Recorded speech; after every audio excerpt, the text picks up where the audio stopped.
All right, welcome back to the Halftime Report. Let's hit some of the calls of the day. Moffett-Nathanson is upgrading Netflix to a buy rating and says Netflix, quote, has won the streaming wars. Case closed, end quote. Joe, you own it. Do you agree? You're going to have almost an hour and a half. Yeah, that's kind of years ago they won the streaming war, Don, didn't they? I think at this point we're talking about a company really that is looking towards the future. And investors are excited about that future because I think the future for Netflix really circulates around live sports programming, right? And it's about the ability to use live sports programming and have ad revenue increase and have subscription revenue increase concurrent with that.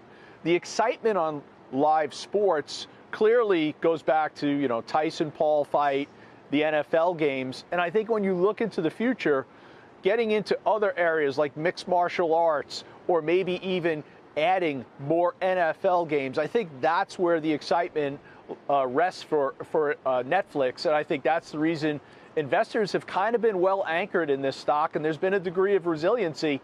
Technically, it's still sitting above its 50-day moving average for those that look at that stuff. Okay, this is a name that's also had a pretty nice run, Bryn. Is it enough for you to want to get in now, even after the run that it's had? Or is this something where you say, hey, maybe we just wait for a bit for things to cool off a bit, consolidate, and then we'll reassess?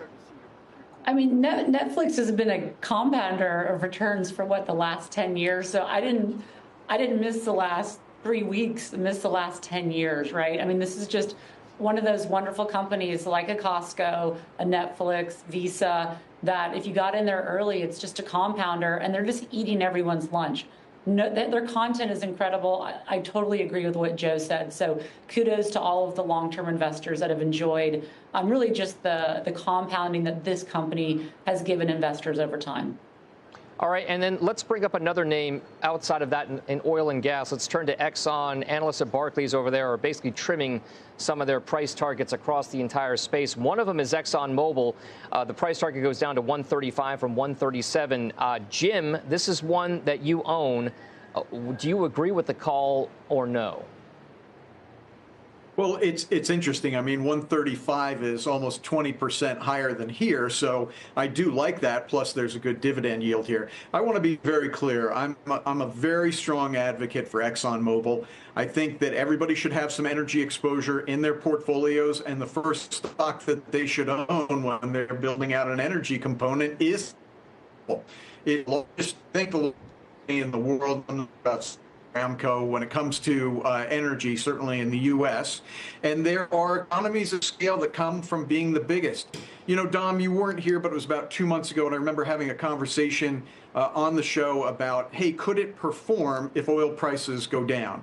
And it has gone down over the last 2 months, the oil prices, that is, but the stock has performed. And that just speaks not only to the size advantage, but the fact that it's priced very attractively right now. So if you don't own it, I would add it here.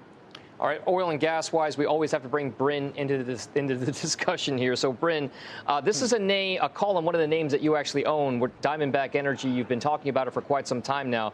The price target over at Barclays trimmed to 200 from 210. They see the possibility for greater deflation capture later this year as management believes rig rates will continue to trend lower. Diamondback is a name that you like. What does this call say to you? I mean, they cut the target by $10, so still well above where it is today. Listen, this is a cyclical business, but I think in this space you want to go where you have strong C-suite, strong executive teams, and I think over the long term, the team at Diamondback has just shown they are one of the top E&P players in the United States, and so in a cyclical business, this is one to own. I also think they did a huge acquisition last year, and so now I think the free cash flow will start to build back up with not only a Diamondback, but in the whole sector. So still like the name and agree with the call.